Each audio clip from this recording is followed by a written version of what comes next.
Hola, buenas tardes. Desde Proyecto Libremente hoy nos acompaña Stico López. Con ella estaremos hablando durante esta tarde de Tantra, un camino en el que lleva ya algo más de 20 años y a través del cual ha encontrado una vía para la comprensión de la naturaleza humana. Stico, buenas tardes, bienvenida. Hola, buenas tardes. Antes de adentrarnos a hablar un poco más profundamente del Tantra, nos gustaría conocer un poco más cómo ha sido tu experiencia hasta llegar a encontrarte con ese camino. Sí. Cuando tenía 17 años entré en una crisis existencial había algo dentro de mí que me empujaba muchísimo a buscar básicamente la contestación a una pregunta que es ¿quién soy yo y qué hago aquí?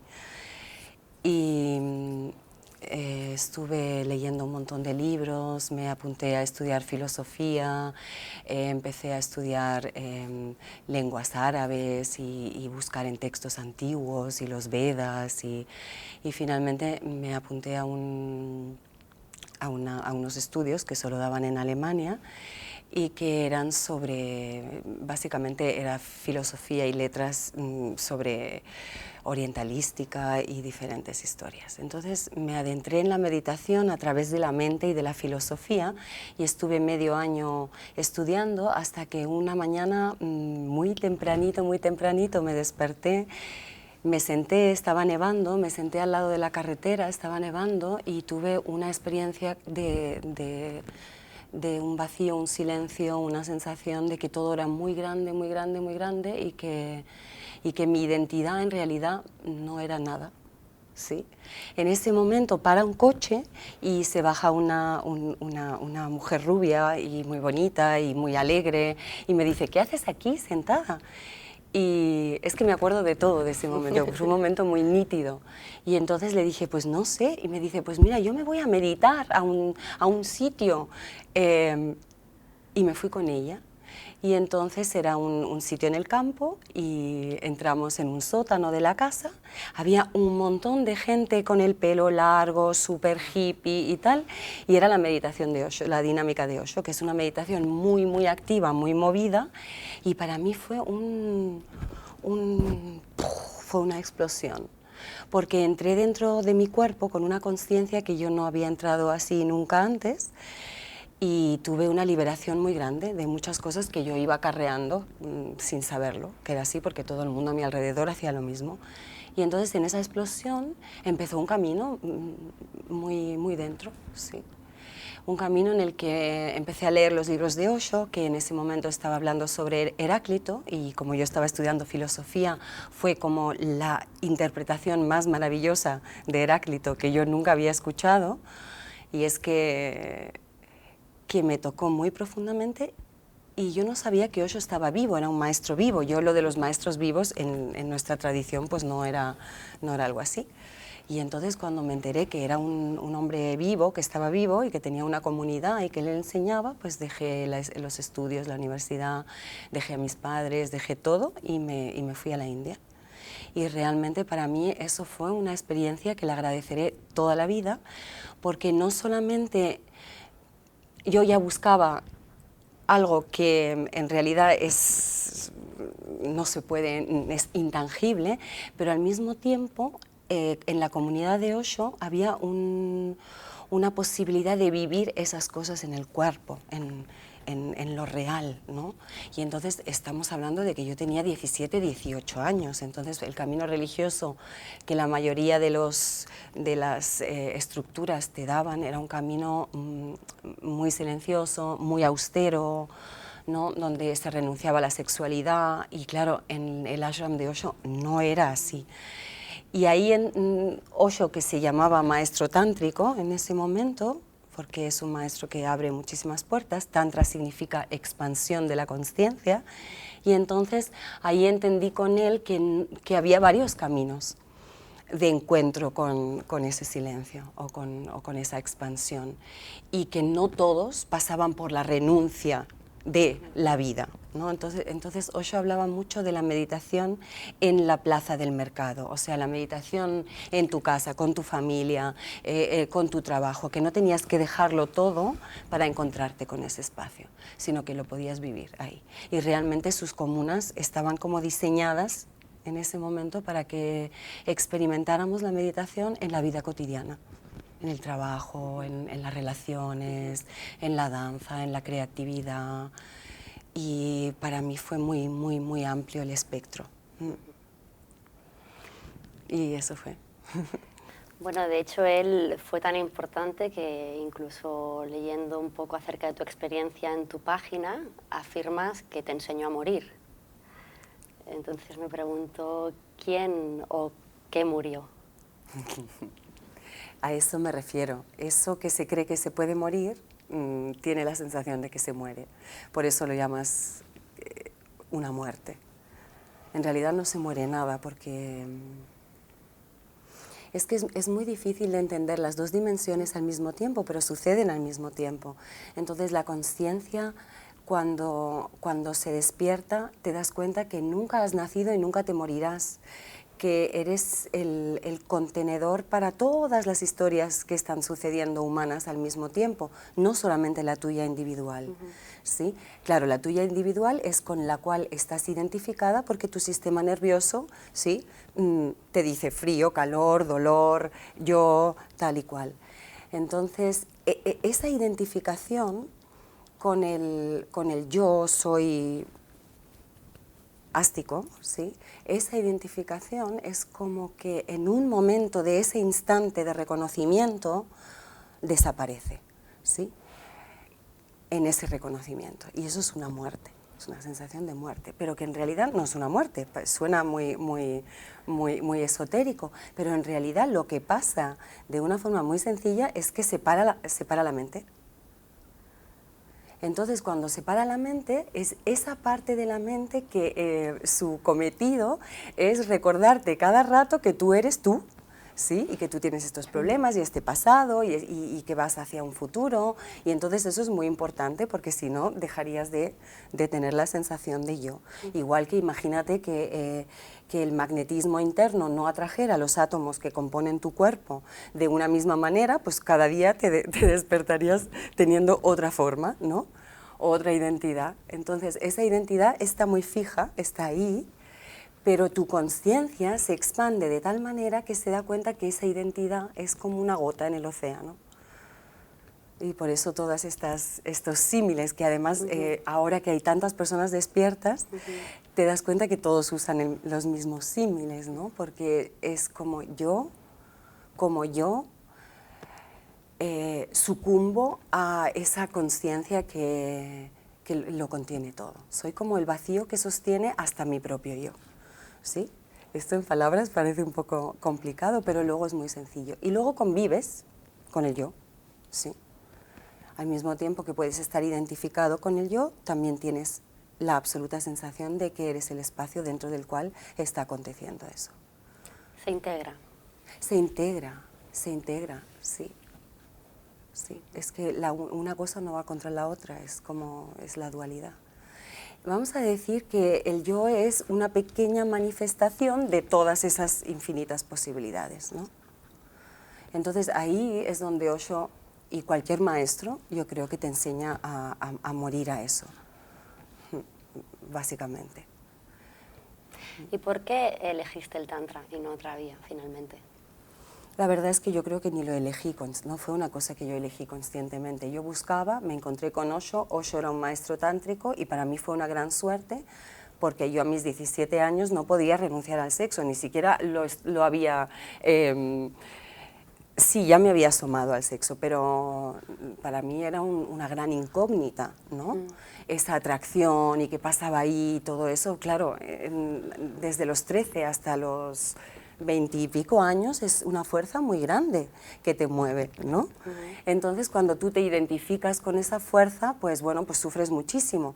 A medida que te vas dando cuenta, ostras, me está moviendo esta fuerza, me está moviendo, me está haciendo vivir la vida, es mi fuerza vital. Y entonces, pues, no lo elegí, pero para mí había 3 cosas en la vida que eran fascinantes. Una era la muerte, otra era el sexo y otra era el espíritu, Dios, ¿quién soy yo? ¿Qué es todo esto? Y entonces el Tantra lo une todo.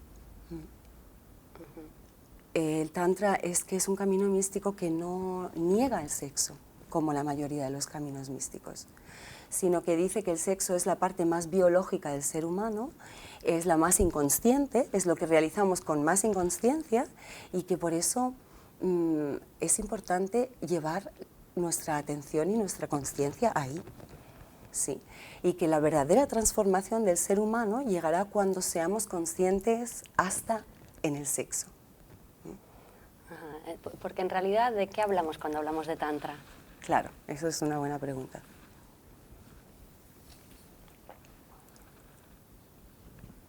De lo que hablamos cuando hablamos de Tantra es de consciencia, básicamente.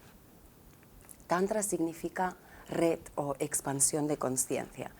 Entonces, en realidad el Tantra no enseña ni cambia nada, vamos a decir, no es que sean técnicas sexuales, aunque luego las hay, no es que sea que tienes que seguir una determinada línea de pensamiento, no. En realidad lo que hace es llevar conciencia, entonces lleva conciencia a todo, al cuerpo emocional, al cuerpo sexual, a cómo funcionan los pensamientos, a cómo comes, a cómo te mueves, a todo, ¿vale? Entonces es muy holístico. Y entonces lo que pasa con el Tantra es que como es de las pocas corrientes místicas en las cuales el sexo no se niega, no es como decir, uy, no, eso no lo tocamos, ¿vale? Solamente nos vamos a dedicar a los planos más altos. Sino que no, vamos a traer la luz a esto que no miramos nunca, ¿sí? Y es verdad, no lo hemos mirado nunca, realmente. Entonces había pecado, o sea, el sexo ha sido pecado, ha sido algo que ha tenido que ser como muy encapsulado, o era muy inconsciente, donde, yo qué sé, había una guerra y luego se tiraban a todas para seguir poblando el mundo, por ejemplo, o luego llega el pecado de decir, pues mira, no, el sexo vamos a ponerlo dentro de un contexto en el cual pues el matrimonio y estas cosas, y cuando te sales de ahí es pecado, y luego ahora vivimos en una época donde es todo lo contrario, es en cuanto hay que hacer mucho sexo, todo el mundo tiene ideas de cuántos orgasmos tiene que tener y todas estas cosas. Entonces, en realidad, nunca estamos mirando el sexo por lo que es, siempre lo miramos por lo que no debería de ser, o cómo yo puedo empujar mi cuerpo o mi psique para llegar a ciertas metas que tengo, ¿no? Y entonces el Tantra tiene esta capacidad de enfocar y decir, pues mira, vamos a llevar la meditación al acto sexual. Y vamos a adentrarnos en el cuerpo y vamos a escuchar el cuerpo. No vamos a utilizar el cuerpo como un medio para llegar a un fin, que vamos a decir el fin más simple sería tener un orgasmo, aunque el fin biológico, por ejemplo, es procrear, ¿sí? Sino que vamos a mirarlo por lo que es, dentro del cuerpo. Y entonces el Tantra lo que propone es entrar en la conciencia del cuerpo, y cuando dos seres se juntan a hacer el amor, hay tanta presencia que no te vas ni un segundo a correr hacia una meta que tú tienes ahí, sino que te quedas todo el rato aquí, aquí, aquí, aquí. Entonces lo importante es el encuentro, lo importante es el electromagnetismo entre lo femenino y lo masculino, que también entre dos hombres o entre dos mujeres siempre hay una polaridad femenino-masculina. Lo importante es estar ahí, en presencia. Y en ese estar, escuchar el cuerpo. Y en esa escucha del cuerpo, el cuerpo empieza a emitir su verdadera sexualidad. Una que no está siendo empujada por ni ideas, ni creencias, ni siquiera para buscar una excitación creando un cierto roce para que la musculatura, ¿no?, se libere en esa cosa orgásmica, sino que vamos a traer presencia. Y entonces, bueno, pues por eso el Tantra es tan así, pues porque habla de sexo, y como hablar de sexo es como algo tan así. ¿Tú crees que hoy en día aún sigue siendo algo que está escondido, sigue siendo un tabú actualmente? no es un tabú cuando, en realidad, hablar de verdadero sexo en un lugar vulnerable, ¿sí?, donde estás realmente presente, sintiendo y tal, a todo el mundo le da vergüenza. Hablar de sexo como, me he tirado un montón, o no sé qué, o no sé cuánto. Hablar de sexo de una forma banal y sexo creativo ya es algo que se ha banalizado, ¿vale? Pero hablar verdaderamente de sexo es algo que toca a todo el mundo. Hay un montón de parejas que todavía no se hablan de verdad de lo que les pasa. Sí. Hablabas también ahora del electromagnetismo entre lo femenino y lo masculino. Entonces, ¿realmente cómo funcionan esos principios? ¿Qué sería lo más importante para alguien que lo desconoce? Saber acerca de ese principio femenino y ese principio masculino. Sí. La sexualidad en el hombre es muy diferente que la sexualidad en la mujer. Antes te hablaba de presencia porque el Tantra dice que la alquimia verdadera, que esto es para todo, no solo para el sexo, ¿vale? Pero la alquimia verdadera entre conciencia y energía, que es lo que en Tantra llaman Shiva y Shakti, ¿sí?, el principio masculino y el principio femenino, que la verdadera alquimia sucede cuando Shiva está presente, cuando hay conciencia y la conciencia está enfocada en el momento presente. En ese momento la energía, ¿sí?, se despliega en amor, se convierte en amor, ¿sí? Entonces dice, si hay presencia, nace el amor, ¿vale? O si hay amor, es más fácil estar presente, ¿vale? Entonces, el principio masculino lo que viene a traer es su capacidad de enfoque en este momento presente, no un instante más allá, ¿sí? Que claro, que también esto en el masculino tradicional, o sea, en la sexualidad masculina tradicional, es todo lo contrario. El enfoque es un enfoque muy dirigido que va a lo que va, ¿sí? Y es buscando dos cosas. Una cosa que es muy inconsciente, que es la eyaculación, y la otra cosa que es más consciente, que es la sensación orgásmica, que no necesariamente va junta, pero nosotros ya lo tomamos como que es una misma cosa, ¿vale? Entonces el hombre se enfoca a un futuro y va hacia allá, ¿vale? Cuando lo que pedimos en Tantra es que el hombre utiliza esa capacidad de enfoque, pero para mantener la presencia.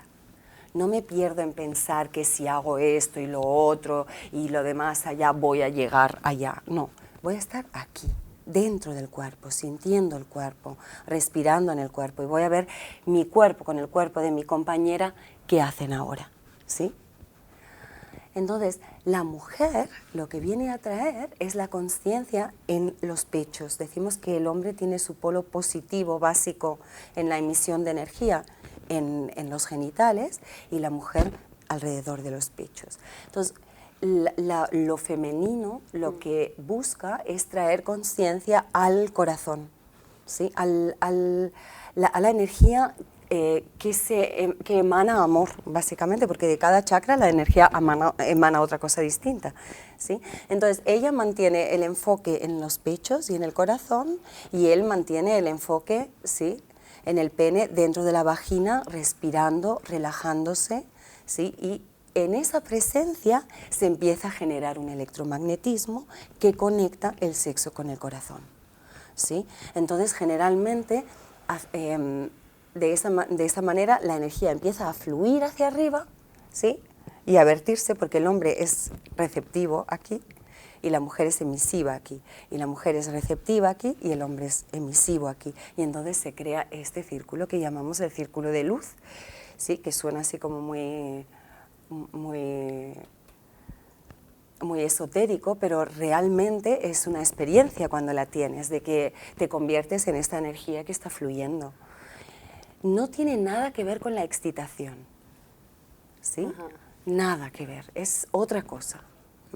Es ahí donde muchas personas lo confunden. Claro. Pero sucede un electromagnetismo muy precioso, ¿sí?, muy precioso.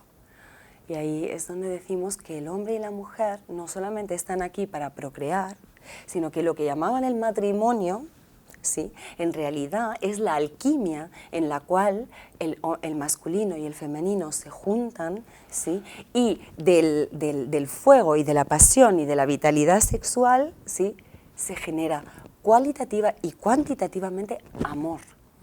¿Sí? El amor es algo palpable, no es una emoción. Sí, es lo que sostiene todo. Y entonces en Tantra nos basamos en eso, en que hacer el amor es una meditación que te puede llevar a un despertar muy hermoso y a una apertura de corazón, que no solamente es recreativo. ¿Y se puede experimentar con uno mismo? Es decir, hablábamos antes de que esa polaridad la tenemos todos, ¿no? Entonces es como, ¿podemos hacer el amor con nosotros mismos y llegar a tener esta experiencia igual? Sí. Sí, de hecho lo más difícil es cuando las personas vienen con mucho anhelo de conectar y de hacer tantra y de encontrarse de una forma más consciente y más amorosa y tal, pero el camino siempre pasa por mirar primero cuáles son tus propios obstáculos energéticos internos para estar verdaderamente consciente dentro de tu cuerpo, para sentir cómo ese amor se despierta dentro de ti y se dirige de dentro hacia afuera, ¿no? En Tantra tenemos un montón de meditaciones y de caminos para encontrar eso dentro de ti primero. Y a nivel de polaridad, esto que hablábamos del círculo de luz, a nivel de polaridad todos tenemos esta polaridad dentro. Las mujeres tenemos el polo positivo en los pechos y el polo receptivo en la vagina. Simplemente respirando, conectando estos dos centros, que sería como un vipassana, pero más consciente dentro del cuerpo.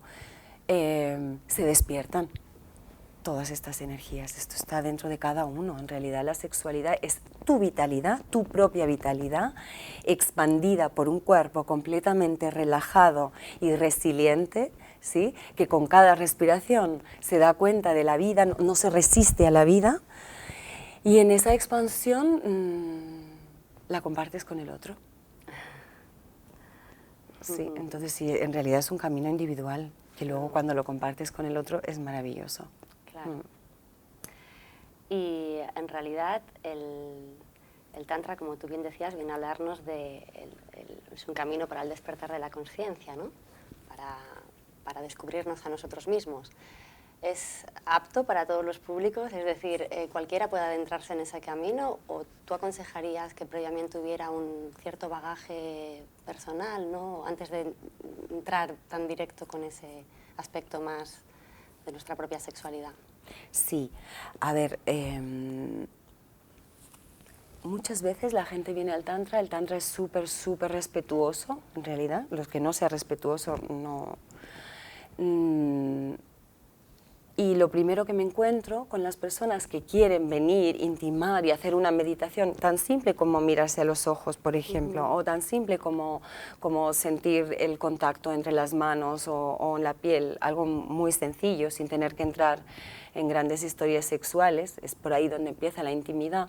La mayoría de las personas tienen gran dificultad para estar presentes, tienen un montón de heridas que no han mirado todavía, y entonces sí que es bueno que hagan otras cosas, pues muchas vergüenzas, mucho miedo a ser invadidos o mucho miedo a volcarse, no sé, todos nuestros miedos que tenemos. Hay unos deberes que se pueden hacer previamente para que te cueste menos estar presente, porque en realidad la presencia generalmente se merma la presencia de nuestra consciencia precisamente por estos pensamientos de vergüenza, de hacernos más pequeñitos, de que yo tal y como soy no soy perfecto, ni digno de amar ni ser amado. Sí, todas estas cosas suceden. Entonces a veces lo que hacemos es, hacemos mucho trabajo previo, ¿sí? De respiración y de liberación emocional y de encuentros muy delicados y muy despacitos, y también yo siempre aconsejo a las personas que vayan a hacer codependencia o que revisen un poquito su historia de la infancia con su papá y con su mamá, que es de donde hemos recibido la mayoría de las heridas, vamos a decir. No es que nadie nos haya herido, pero nuestro ego lo ha sentido como una herida, ¿no? Antes también utilizabas pues, la terminología, ¿no? De Shiva, de Shakti, y nos solemos adentrar en estos caminos más místicos, por llamarlos de alguna manera, desde esos simbolismos, esas metáforas orientales, ¿no? pero ¿crees que puede ser una traba o puede ser un inconveniente en Occidente ese tipo de códigos actualmente y que sería necesario actualizarlos, o por el contrario nos pueden ayudar a la comprensión esas metáforas? Se pueden hacer las dos cosas. En realidad yo creo que son más bien trabas ahora mismo, porque, claro, vamos a decir que Oriente tuvo, hace ya miles de años, tuvo la meditación. Es que la meditación es física cuántica, pero en vez de mirar hacia afuera, se mira hacia adentro. Entonces, al tener la meditación, casi todas las corrientes vienen de allá, ¿no? O vienen de China, o vienen de India, etcétera, etcétera. Entonces, ha habido un ratito donde este era nuestro lenguaje, ¿no?, principal, tanto si hacías zazen como si hacías tantra, es como que viene todo de India y de Oriente. Ahora mismo ya no es así, hay despertares de todo tipo, que ya no necesitan de ningún lenguaje. Lo que pasa es que vamos a decir que el Tantra sí viene de India, y la forma en la que explica realmente el Tantra las cosas es muy parecida a la física cuántica. Si miras la física cuántica y luego traduces los nombres ¿no?, de los Upanishads y de las escrituras, lo traduces, te das cuenta que al igual que Jesucristo en nuestra historia de la Biblia y tal y cual, son formas de ponerle palabras a algo que necesita de simbolismos, porque claro, la experiencia en sí es tan... no se puede realmente poner en palabras, y entonces necesitan utilizar palabras para enfocar. Pero en realidad, una de mis maestras favoritas, que es Diana Richardson, que también fue discípula de Osho, que ha escrito un montón de libros que yo siempre le aconsejo a mis alumnos, ella empezó escribiendo un libro que se llama Tantra, Amor y Sexo, y luego lo fue cambiando, y ahora ha escrito un libro que se llama Sexo Lento. Sí, en realidad dice lo mismo, pero le ha quitado toda la connotación oriental y esta terminología para que cualquier persona de Occidente pueda entender la esencia de lo que se propone, porque la esencia de lo que se propone es muy útil, sí, sin tener que pasar por historias como, no sé, exóticas, de que esto viene de tal y de cual, el Kama Sutra, no sé, todas estas cosas. Pero sí, que incluso nos quedamos un poco enganchados a eso, sí, sí. Pero Shiva y Shakti, que son los dos términos que uso mucho porque me parece muy preciosa la forma de contarlo, que Shiva es la conciencia y Shakti es la energía, es que es física cuántica. Allá donde va la conciencia se despierta la energía, ¿no? Allá donde va el hombre va la mujer. Entonces han cogido cosas muy complicadas de explicar y las han traído, ¿no?, a una cosa de la historia de amor entre un hombre y una mujer. Y de hecho la Biblia del Tantra, que son 112 meditaciones, el Vigyan Bhairav Tantra, para el despertar, de las cuales, no sé, a lo mejor 3 o 4 tienen una connotación sexual y todo lo demás es puramente meditativo, muy preciosas las meditaciones. Se dice que fue Shiva, cuando estaba abrazado a Shakti en una de sus múltiples noches de amor, donde ella le pregunta a él, amado mío, ¿qué es el amor? No porque ella no lo supiera, sino para darle pie a que él hablara y contara y nos entregara este legado. Y entonces él le dio las 112 meditaciones. No le contestó nunca la pregunta, porque el amor no es algo de lo que se habla, sino es algo que se experimenta, y estas son meditaciones específicas para hacer crecer el amor dentro de cada uno de nosotros. ¿Sí? Es una alquimia, ¿sí? Y entonces, bueno, por eso me gusta utilizar algunas cosas, pero es verdad que no hace falta. No. Es el Tantra, no es una técnica, pero sin embargo hablas de ciertas meditaciones que pueden facilitar ese camino, ¿no? Sí. ¿Se podría utilizar como, o sea, hay ciertas técnicas que facilitan el camino tántrico? Sí, sí. Todas estas técnicas sirven para enraizar la conciencia en el cuerpo. Así que el cuerpo no es un vehículo para tu mente, porque generalmente nuestro cuerpo es un vehículo para nuestros pensamientos. No hay una relación directa entre conciencia y cuerpo. O sea, el cuerpo no es inocente, está siendo utilizado por la mente. ¿vale? Entonces, básicamente las técnicas del Tantra te sirven para traer conciencia directa al cuerpo, sin que la mente interfiera en tu sentir. Son técnicas para desbloquear, ¿sí? Bloqueos emocionales, bloqueos, traumas, etcétera, etcétera, porque cualquier bloqueo que se guarda aquí es un impedimento para que la energía sexual viaje por toda la columna, por todo el sistema nervioso. ¿Sí? Si, por ejemplo, al hacer el amor crece la energía y yo tengo muchísimas emociones y muchísima rabia guardada de X tiempo, cuando la energía empieza a crecer y empiezo a encontrarme con eso, no voy a querer permitir que lo traspase. O voy a hacer el amor y de repente voy a empezar a llorar, cosa que pasa muchas veces y es muy bueno, pero la gente se asusta. ¿Por qué? Porque es un incremento de energía que empieza a sacar todo lo que se ha quedado ahí estancado. Entonces, las técnicas sirven también para eso, para liberar el cuerpo, para traer conciencia al cuerpo, para traer conciencia a la respiración. La respiración es muy, muy importante en el Tantra. Y básicamente es para preparar el camino, ¿sí? Porque luego realmente cuando hay presencia, cuando se siente el cuerpo, cuando hay una libertad interna en el sistema nervioso de emociones, de pensamientos constrictivos, sino que estás relajado dentro del cuerpo, luego la energía fluye sola. No es que nos pongamos, por ejemplo, a hacer el amor con una serie de cosas que tengamos que hacer, sino que simplemente nos juntamos, estamos presentes, respiramos y dejamos que el cuerpo haga. Entonces esto requiere paciencia y la verdad es que requiere todo un poco de disciplina, sí. Un poco de compromiso, ¿no? También. Sobre todo la primera fase es la más difícil porque en ese compromiso, o sea, en eso que sucede se liberan todas las cosas viejas que están ahí. Tú llevas mucho tiempo acompañando a grupos en esta exploración y bueno, me imagino que te habrás encontrado pues bueno, de todo un poco, ¿no? En ese sentido, ¿cuál es la barrera en el factor humano o las limitaciones propiamente que más destacan en los seres humanos a la hora de abrirnos en esa exploración? Mira, a lo largo del tiempo, es que además lo he ido enfocando desde muchos lados, ¿no? Y la gente viene con problemas de diferentes tipos. Lo que yo me he dado cuenta es que el 80% de las disfunciones sexuales, y ahora hablamos básicamente de lo que nos pasa sexualmente, es porque el corazón está cerrado, ¿sí? Entonces, los bloqueos más grandes son eso, son la desconfianza y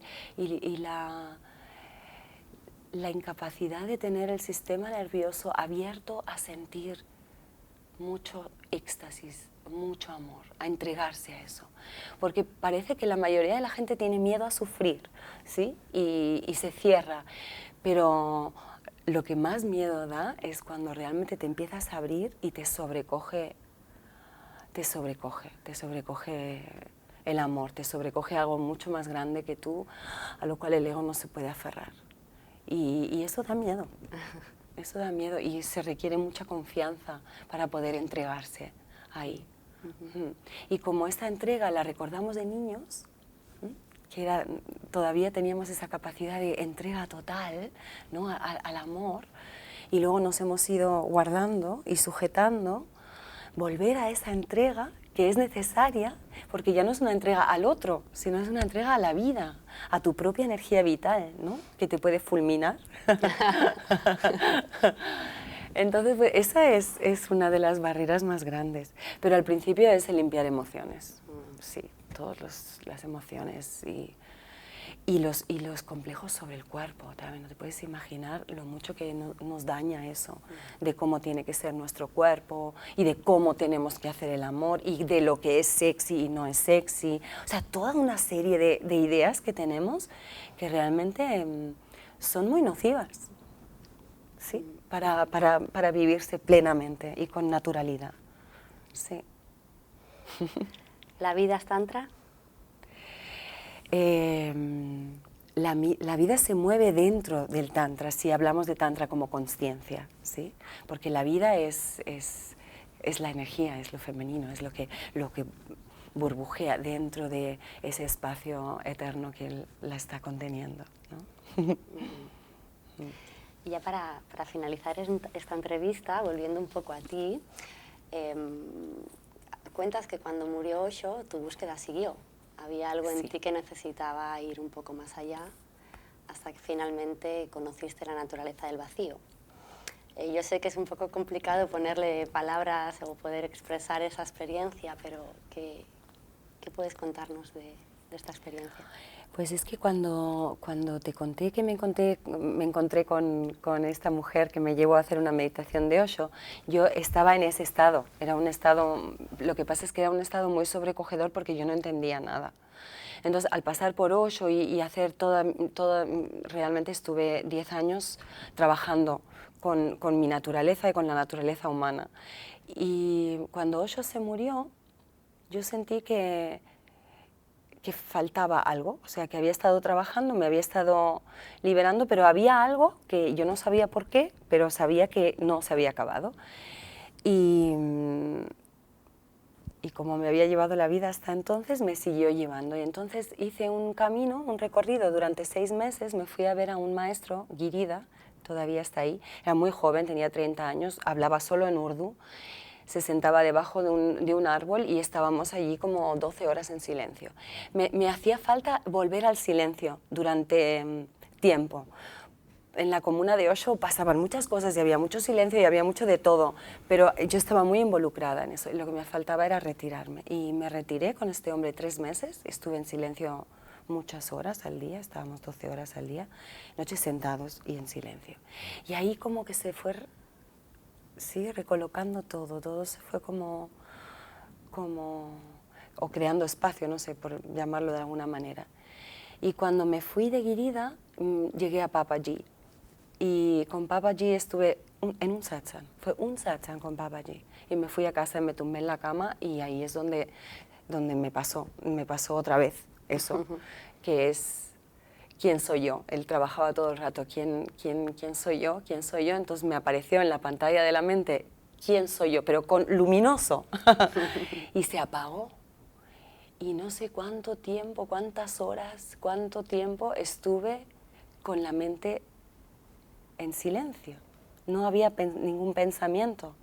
Y cuando volví de eso, de repente fue como eureka, o sea, es que pude poner en palabras, o sea, mi mente pudo poner en palabras ese entendimiento, ¿sí? O sea, es esa experiencia. Y es que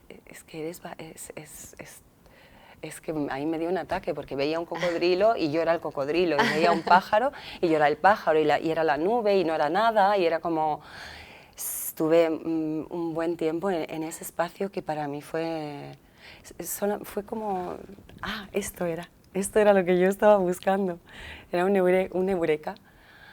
Y luego el camino de vuelta, ¿no? Sí, ahí me encantó porque en el camino de vuelta empecé a tener otras dificultades. Y es, ¿cómo puede ser que yo me tumbo y no soy nada? Y estoy totalmente expandida y cuando estoy ahora con este me habla mal y yo... me enfado, porque sí, era como esa dualidad, ¿no? Y ahí es donde me ayudó muchísimo el bagaje y toda la experiencia con Osho, porque ya entendía la naturaleza humana, entendía lo que pasaba, y como que el colofón de ese entendimiento fue el diseño humano. El diseño humano me explicó muchas cosas a nivel del Matrix. ¿Sí? De la forma. De la forma, exactamente. Cuando me encontré con Ra, ¿no? Y él hablaba de la forma, de repente entendí, claro, es que la forma tiene una forma de funcionamiento y el que lo observa, o sea, todas estas ideas de lo que está bien y lo que está mal es lo que nos aleja de poder simplemente ser testigos de la vida tal y como acontece mientras estás expandido ¿no? en eso. Es el bien y el mal, el esto sí debería, esto no, que son las resistencias frente a lo que está sucediendo, hace que te hagas más pequeñito y te identifiques, ¿no? Entonces el diseño humano me ayudó muchísimo a tomar finalmente distancia. necesitamos comprender cómo funciona la dualidad, ¿no? Formamos parte de la dualidad y no podemos escapar de ella. Claro. Por más que claro.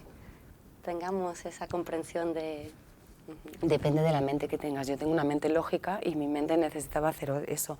A lo mejor un 43-23 tiene este insight y le basta. Luego hay personas maravillosas como Eckhart Tolle o como Nisargadatta o como Babaji que tienen esta experiencia y saben utilizar las palabras de una forma Precisas. que apuntan maravillosamente hacia eso. Y luego yo he estado con personas que han tenido esa experiencia que no la pueden poner en palabras, no saben hablarla en palabras, entonces lo hacen de otras maneras, ¿no? Y lo que sí que sientes es esa relajación de base, ¿no? Sí, sí, que es espacio. Sí. Pues muchísimas gracias, Ástico, por acompañarnos y por Encantada. acercarnos a este camino tántrico con esa claridad. Muchas gracias por estar aquí. Gracias a ti, amor. Gracias.